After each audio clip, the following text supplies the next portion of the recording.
Our nation faces real energy challenges.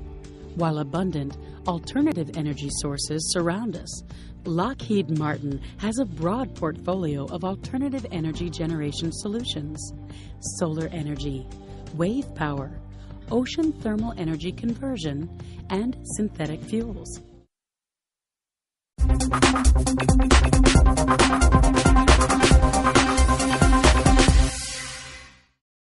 Welcome to the Green Utility Webcast. I'm Stephen Anderson, contributing editor for Public Utilities Fortnightly. One of the fundamental knocks on solar generation is, of course, intermittency. To overcome that problem, researchers at the National Renewable Energy Lab are studying a number of ways to store solar energy.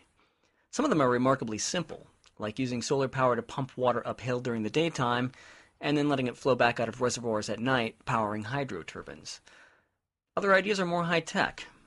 I spoke with Michael Woodhouse, an NREL analyst who focuses on PV economics, about one of the more far-flung ideas, converting solar energy into hydrogen to get what might be the ultimate clean power.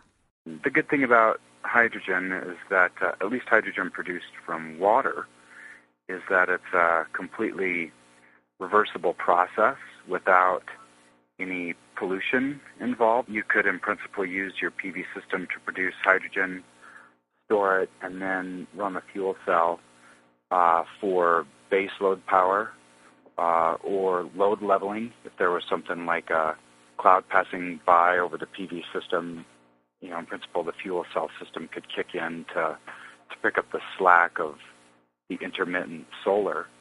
The only challenge there is just a question of cost.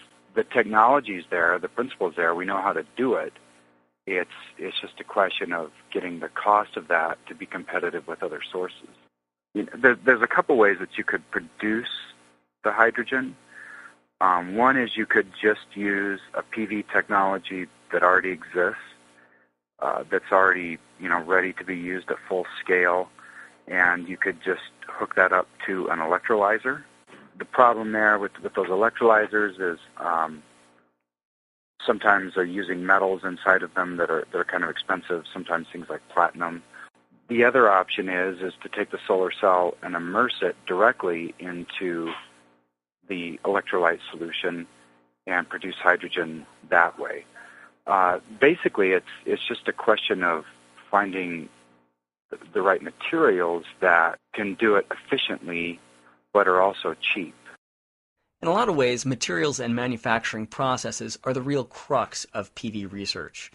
The good news is those costs are shown to decrease steadily and even predictably over time, so what seems like an expensive solution today could be cost competitive just a few years down the line. For Fortnightly's Green Utility, I'm Stephen Anderson.